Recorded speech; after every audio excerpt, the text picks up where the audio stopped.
All right, let's get into it. So the good news is it looks like two topics, but it's really just one topic. And if you're curious about why, hold on to that curiosity because it'll serve you in a little bit. Let's take this in three parts. The third part being about roles in S3. The first part being just a lightweight introduction to the idea of a role, and the main body of it in number 2, clarifying domains. Let's get into it. So the classic definition of a role. You don't really need much beyond intuition here. A role describes a person being responsible for certain things, activities, and results. It might be more responsibility, less responsibility, clear expectations. That's the big thing. And alignment to the organizational purpose.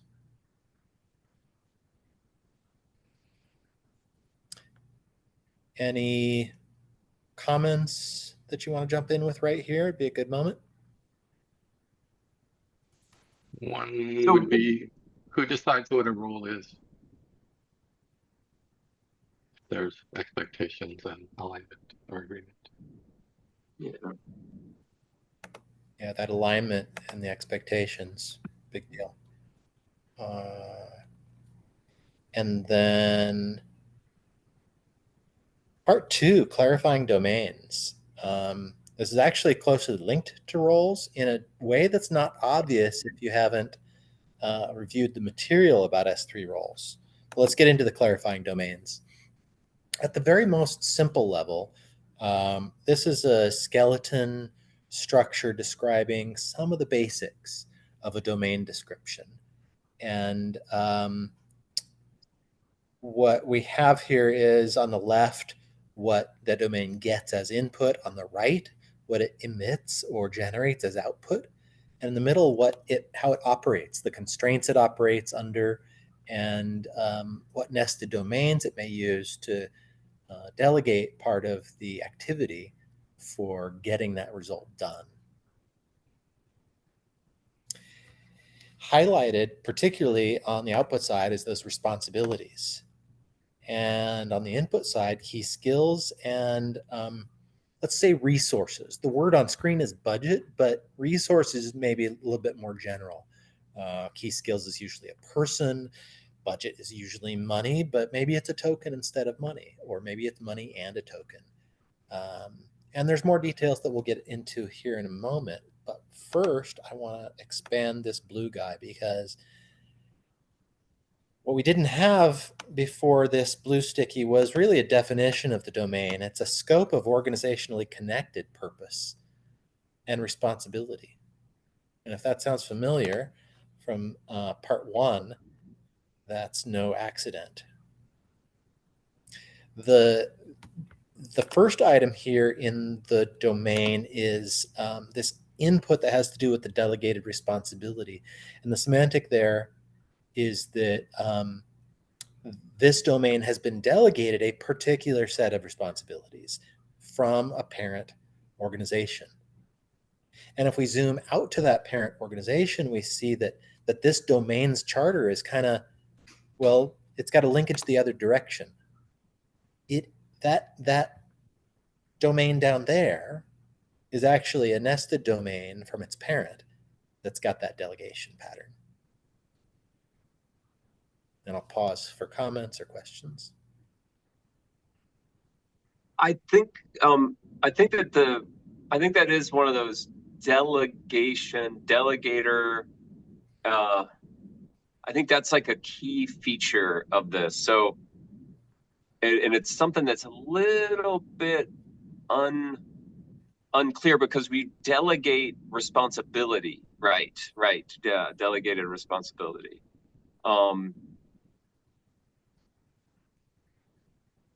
But and then there's the term what I always think of as like in governance or politics is like a constituent. But I'm still grappling with those, like that sort of using that terminology for delegation.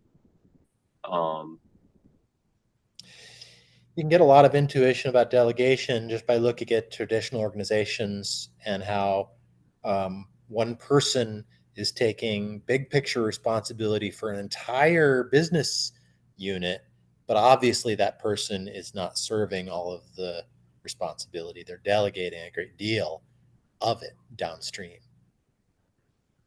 Yeah. Yeah. I guess it's not that difficult of a thing. It's just somehow the S3, the way they use it, it kind of, yeah. Uh, but I get it. But it's just that I can see this recursion that's going on here. Yeah, and that's what I was trying to indicate with the graph. The simplified model looks the same as its parent, Yeah. and it turns out that when we zoom out further, there's a parent that has the same shape as the child. Yeah. But let's Yeah. just take one step at a time.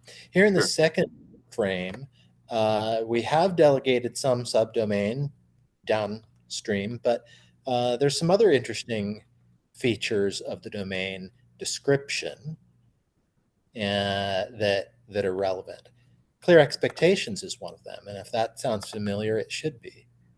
Um, Constraints are a really interesting one for me because they're not necessarily quite obvious.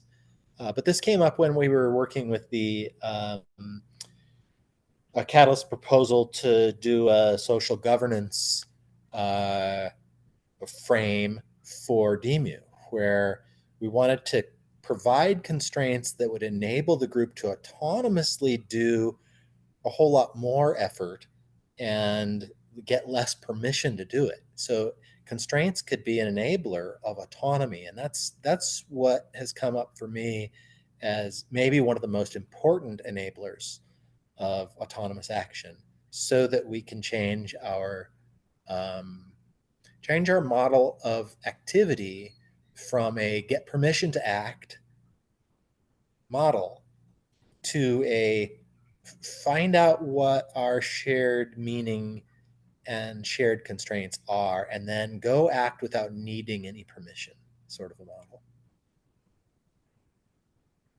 When we have clarity about the delegation, when we have clarity about the expectations, about the outputs that were expected and the responsibilities that are expected in this domain, the sense is that, oh, we can be freer to go do as we know because we are the ones with those key skills. Yeah. Other thing that's highlighted on this frame is the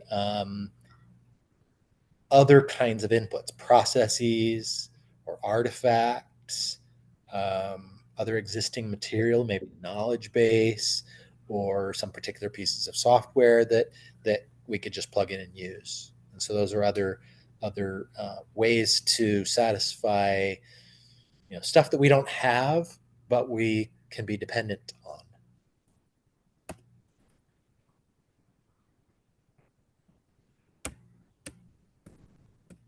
And then I'm going to zoom out again. And that domain is delegated from this other scope. And in this higher parent scope, you can see a little bit more detail. We still have outputs like artifacts and responsibilities served, and we still have all the same essential inputs. But I've added one input to explicate the fact that there are dependencies, and that's over here on the left. And what I noticed as I was studying this area is that recognizing and explicating what a domain's dependencies are can be critical for ongoing clarity about the terms of the agreement.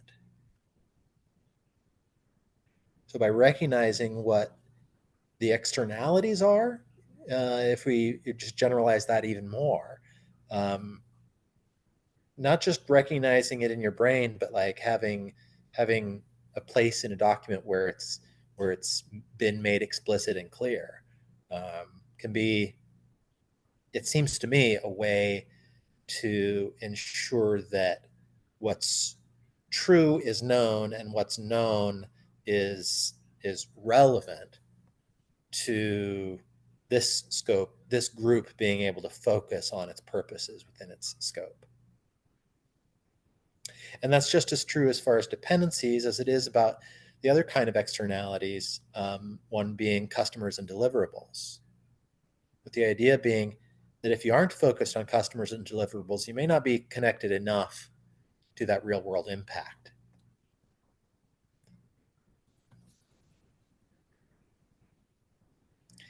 And the other element for me, and this isn't really highlighted so much in the S3 material, is the future vision.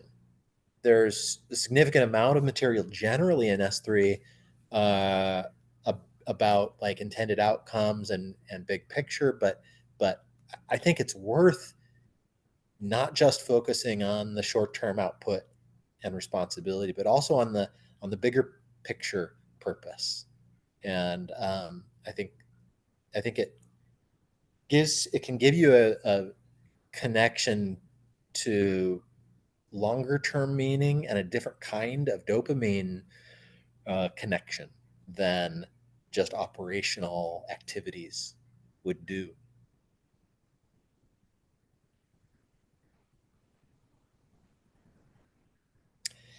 And then the other items down here are really kind of more administrative than anything else. Performance metrics, that just helps us be evidence oriented, and this is one of the principles of S3. And the evaluation schedule, again, just administrative thing. Check in every so often, make sure that the definition of the domain is going to be still relevant. And if we don't know whether it's still going to be relevant 3 months from now, well, let's use a 3-month evaluation schedule. So these are all kind of some details around defining a domain. And why don't I pause there again for any comments or questions about domain definition, defining domains. I saw Harsha and Jeremy with their hands up at some point. Yeah, I was curious if domains can be a group of people and also a single individual, right? Like just based on this design. Absolutely. That's a great question, and you'll receive your answer in just moments. And the only the thing I was going to bring up related to Newman saying that like S3 handled delegation differently, and that's exactly this. And then Randall brought up the feedback loop of this recursive process, because that recursion is literally processing information until people can have understanding. It's sense-making recursion, and one of the things you gain from that is you get this sort of coherent description of things where people can pull as necessary, and they pull based on capacity, which could be skills, it could be resources they have like time or access to funding or whatever. So like the domain occupies this very special place of how do you go from like a single clear vision to a group of people working on a project without having responsibility. Like S3 describes it as delegating responsibility, but that's not what they do in there, because they seem to implicitly recognize that you can't delegate responsibility. You can just set up the space where responsibility can be taken. So you can take responsibility for something, but you can't make somebody be responsible for something. It doesn't work. Like responsibility simply doesn't work that way. This is the pull model. Yeah. So they're building the pull concept. Like domains, in effect, are a way of pulling the vision out of the visionary, so to speak. I'm wondering a little bit if you could the relationship between the inputs, the constraints, and the outputs, because the inputs themselves are the constraints, correct? I'll give an example of a couple of constraints, but let me respond to Jeremy just briefly. You said about you can't delegate responsibility, but you can create a delegated space for a particular purpose. And then people could take responsibility in that scope. And that connects directly to what Roberto's asking. And then the thing I didn't mention but is on screen is maybe secondary to that delegation of purpose, which is that once you have appropriate constraints on purpose, then everything else can be within the scope of that group's autonomy for the purpose. So, for example, you could say the purpose of Google is to make money. And the constraint is to don't be evil. Well, it turns out they don't have the constraint anymore, but I digress. And this isn't about Google, not about finger pointing. It's just a very well-known example. Another example of a constraint would be that we may adopt values. And I think there's a coming presentation on shared values. And so those shared values could act as constraints. So we could say that the purpose of a PR initiative is to get eyeballs, but we could be more performance metrics oriented and say the purpose is to build demand for a token sale and achieve a 500,000 ADA result for the token sale. But you could add a constraint saying that we shouldn't say untrue things about the protocol, and you could add a constraint saying, well, these are the things you can say about the token sale, and look out, you should not say any of these things about the token sale. And so these constraints are ways that we can provide people the guardrails, and as long as they aren't bumping up against those guardrails, then they're free to act. Roberto, I've lost track of the exact phrasing of your question, so I don't know whether I answered it. I think that last bit is key. Like for me, constraints aren't a way to limit people and do stuff, is to allow autonomy. To say we've created this space and the constraints are the borders of it, but within that space, you're free to do whatever and do it however. And it really allows for speed, autonomy, and ownership. And I think that's the key kind of activation that happens when you put the correct constraints in place. Yeah. For a little bit more color around that token sale example, there are regulatory requirements. A project that's doing a token sale can't be saying, well, you're going to buy this token and make a whole lot of money because somebody else put in effort. That would be a bad thing to say. But once the constraint is understood and recognized, then yeah, lots of latitude, the way Nori says. So the constraints are really important when it comes to a domain. More important than it seems like are evidenced on the content at the S3 site. Okay. They do draw attention to in the described domains area. They draw attention to something where like the idea is, hey, when you're going to focus on that purpose, look out for this because it'll probably be a problem for you. And I don't remember exactly what their phrasing is, but the idea was, look out, this could be a problem if you didn't see it coming. So look out. And that's an element of like touches into the idea of constraint. Who else wants Harsha's answer? I was just curious if constraints are all like self-imposed, or should we also consider natural constraints? It could be whatever, budget constraint, like skill constraint, whatever it is. Yeah, 100%, both those things. And the S3 content draws explicit attention to that. Thanks for pointing it out. This is decentralized education right here.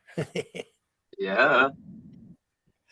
Yeah. Like, let's no, get go into ahead. the role in S3. As you Well, can see, can I just bring something up about the constraints really quickly? Yeah, while we were still up on that.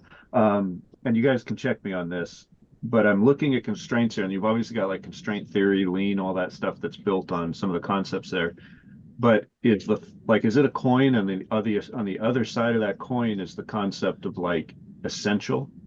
Because as you go down through these domains, you can define them either in terms of what they're constraining, or you can flip that around and ask what's the essential level of knowledge that's being understood at that level. With everything under, like this parent-child relationship, everything, all the children under a parent are all like specific aspects of that, but the parent still subsumes all of them.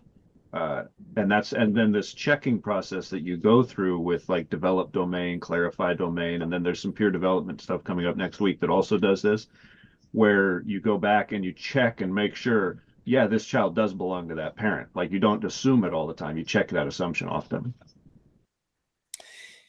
It's interesting. Consider a commercial organization that has a subdomain that's for marketing. Is marketing subsumed by the organization, or is it something that's really very specialized and doesn't really exit that marketing space? I don't know that there's one clear cut and dried answer to it, but what my intuition suggests is that whatever's in those subdomains should be probably closely aligned to the output and expectations of the parent domain's purpose. Ooh. Yeah. So they have their own purpose and outputs, but they should also be continuously aligned and accountable to their parent domain's outputs. Their outputs should never contradict their parents' outputs. And if they did, it wouldn't say, oh, that's a bad output. It would say, you're actually not a child of this domain. You're your own domain, or you belong to another domain. Or you exactly constraining yourself. Or the biggest level. There's a point in here from the doc that say all domains in an organization are nested within the overall domain of the organization. So that's kind of your fallback, is that other purpose. And if you're still not within that, then you should question whether you actually should be part of this org, or if the org should change its primary directive. I wonder, there's this story in the Simon Sinek Audacious Purpose or Big Why or Just Cause. I think it's called Just Cause. And he tells a story about Polaroid and like film and the transition to digital. And they had a domain of maybe it's Kodak, but they sort of drew their constraints as we are film developers, or like they didn't have the vision and they didn't reevaluate the domains quick enough. Whereas, and they made a mistake. They that now there's like, those are sort of legacy brands now. Whereas like he had another example, and I think it may have been Apple, that was like, well, actually we're an entertainment company, and they drew and they reevaluated those domains, and it shifted. I guess the reason why I'm pointing this out is that this other big thing with evaluation schedule, like that they make this real important point about evaluating and whether or not you're in the right relationship, and that they shift, that they're not static. Again, back to that, like the murmuration, that these things shift and are have the, like, these principles are allow for and understand that things shift over time as opposed to taking like a snapshot and trying to make it fit. That's actually kind of you think you touched on a really interesting thing, because normally S3 and all the circles and domains seem to look inward, but what you're talking about is normally like the textbook example of you need to be aware of the external environment. You don't exist in a vacuum, and you need to be aware of what's happening outside, because you're going to need to evolve and adapt to in the inside as things change outside. And it's exactly the case of Kodak, where they were being almost dogmatic about what their business model was, and they chose to ignore advances in technology and consumer behavior and whatever, and they just got left out of the digital camera sort of trend, despite the fact that that was their expertise, was photography. And I'm wondering what you think, Randall, and just about the higher domain, organizational domain. How does this relationship act outwardly? Like, there are external constraints as well. They're not always dictated by philosophical, or they're not always decided, but like we were talking about inputs as well, they can be just the external environment. And you mentioned it as regulation. Regulation is an external constraint that is imposed on the organization. How does that work? To me, the evaluation is more of like, is this still working for us in terms of organizational like behavior? But I'm not sure, does that take into account what Newman is talking about of, well, the landscape has changed, so we need to change with it. So inputs need to be revised, or I don't know, constraints need to be evaluated. It's all interesting stuff. Harsha brought up the external constraints factor, and it's quite relevant. I think the answer is included in your process for domain creation, and in particular the process for revisiting the domain. Nori, Newman, when you spoke, I was reminded of a book called The Innovator's Dilemma, which deals with the problem of being one kind of innovator at one time and then losing the innovation edge and not being able to innovate later. Kodak being a primary example. But Nori, when you were speaking, I thought you were going to the spot, and maybe you did, and I just missed it, where a subgroup of an org may no longer fundamentally be under the need to be under the constraints of the org, because it's created, while it may be serving the purpose of the org, it may have created its own separate space of independent action and its own bigger purpose, and maybe it graduates itself to its own new parent domain, whether or not it continues providing service with one of its subdomains to the place that it came from. You know, think of it like a teenager leaving the home,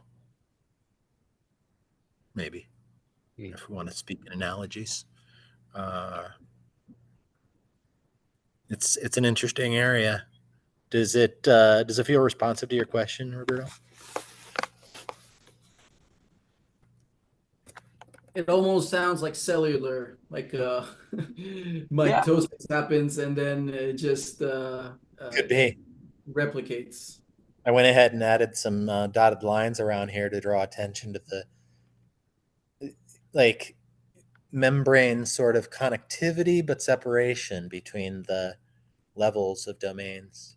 Yeah, so that's in boundary and signal theory. That's what you just did with that dotted line, is a common frame of reference they use to show semi-permeable boundaries, because complexity tends to fail in these types of, if you want to call it a cellular network, where the boundaries are not semi-permeable. They must have the ability to exchange and change based on that exchange, or it turns into these like self-imploding systems that just sort of single point attractor and die. I did want to bring up too that the left side of that, on the left side of constraints, when you do get a situation where a domain is found to be no longer a child domain or something, or it's grown, maybe it's outgrown the mission or the vision of the parent org. When that happens, when you get those types of things, or if it dries up and doesn't seem to be relevant anymore, that left side, all those inputs, they get reorganized. Like they have to find, like they may not flow anymore through the child organization. Like the funds may not go to it anymore. Like if you moved something from education over into sustainability, do the funds travel with it? Right? Those are like governance decisions that have to go along with it. So that's like something you have to think about, is the complexity of, it's not just realizing it doesn't fit anymore. It's also realizing everything upstream of it has to change too. All right, That I was want to governing. I want to follow through on my promise to Harsha and answer the question. Fortunately, it's a short answer. The answer is yes. A role in S3 is exactly a domain assigned to a person. The whole domain.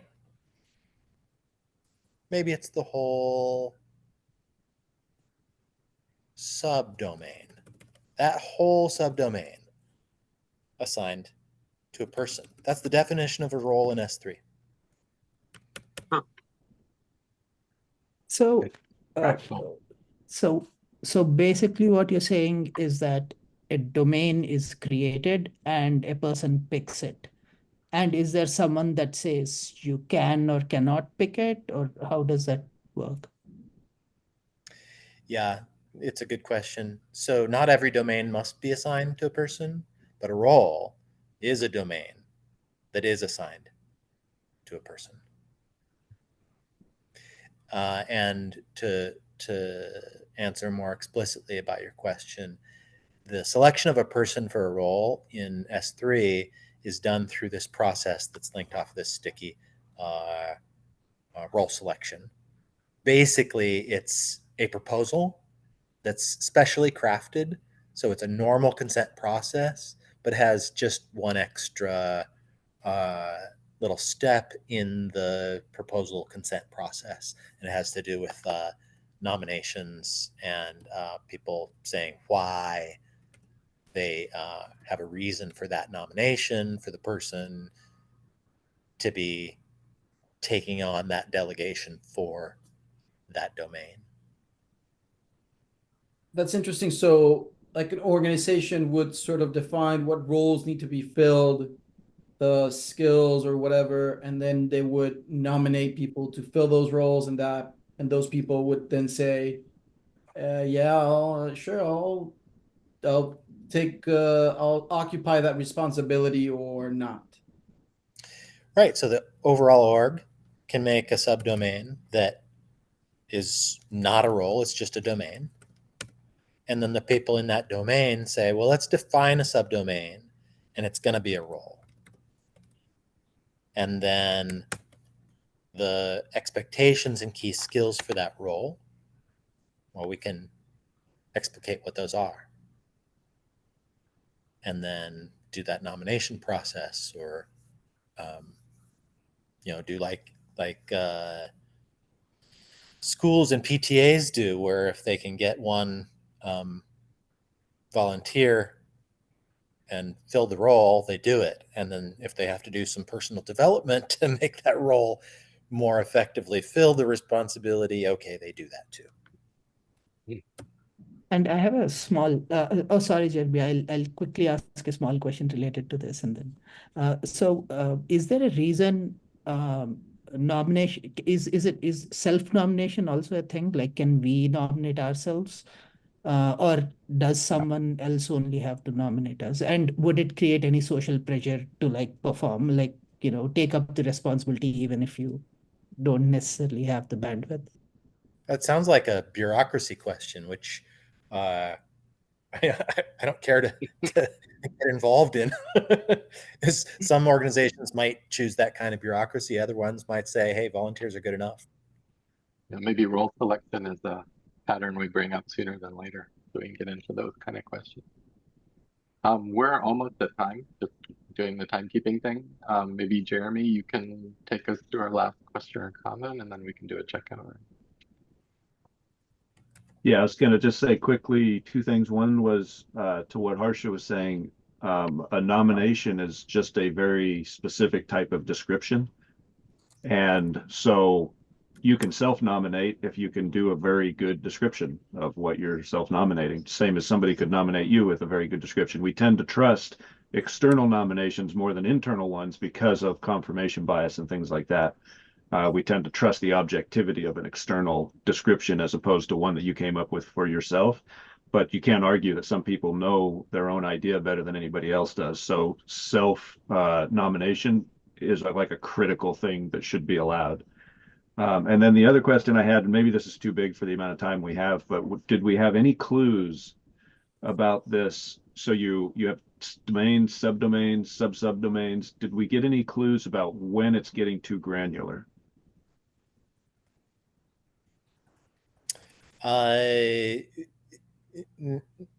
No. The intuitive answer is if you need more subdomains to be effective, great. And if you don't, you can probably figure that out together.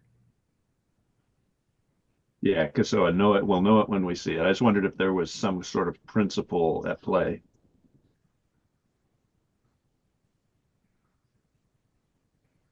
I'm guessing navigating by tension.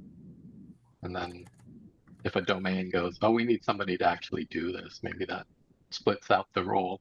And then if a person says, oh, this is way too much for me, it becomes 2 roles or multiple roles, or part of it goes back to the domain. Or yeah, there may be ways of elegantly navigating that through actually doing it. More importantly, what if a role becomes unnecessary? That's a tougher conversation. Or a role needs to be changed from an individual role to a program. Yeah. Awesome. Thank you, Randall, taking us through those patterns. Why don't we do a quick checkout round? It's 3. I don't want to keep people. I'm going to go around the reverse order. We'll start with Jeremy and go to Roberta. So in prepping for peer development next week, I'm noticing just, you can't miss it, how interconnected all of these patterns are, how they just one flows into another. I'm really curious into understanding the overall picture. Like I could imagine, like I want to describe peer development right now because it feeds into exactly what Randall was talking about. But we're going to start next week on that, and there's going to be a delay, and we'll get fired back up to do that. But I wonder when it's all said and done, we're going to have this collection of patterns where somebody can do that. They can flow from one to the next, and they can get exactly that feeling from it. So I'm sorry for teasing you that way. I did it intentionally. Roberto, and then you.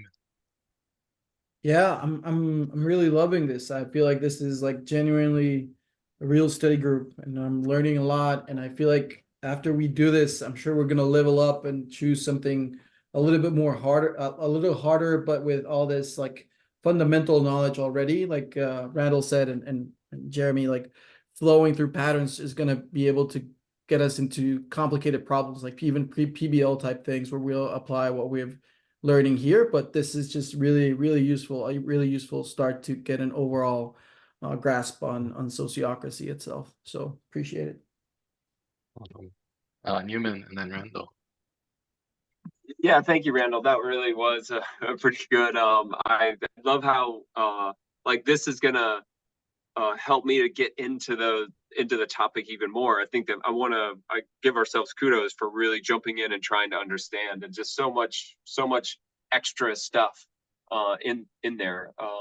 Yeah, and done in a real lived way. It's cool. Thank you. Thank you, Newman. Randall, then Harsha. Well, thanks for the chance to talk about this stuff. It was good, helpful for me to get into the topic enough to make a interactive whiteboard to present. The personal learning from preparing to teach is tangible. Harsha, and then Simon. Yeah, I was really engaged with the session. I felt like I kind of have like a much better of understanding of how things are connected in sociocracy. So yeah, thank you, Randall. And Simon. Yeah, sorry, I wasn't that engaged, but that's because I'm not feeling too well. Yeah, but it's still very interesting, and thanks for presenting, Randall. Feel like I still have a lot to learn from S3, and I'm looking forward to watching the videos on YouTube. Awesome. Thanks, Simon. Thank you, Randall. Great session. I love the new format. It seems to be really engaging and helping both the participants as well as the presenters. So I'm really enjoying this as well. And next week we have peer development on deck from Jeremy. So looking forward to that. And I guess that brings us to the end. Thanks everybody for your participation week after week. See you guys. All right. Bye, guys. Enjoy the rest of your week. Bye. Thanks.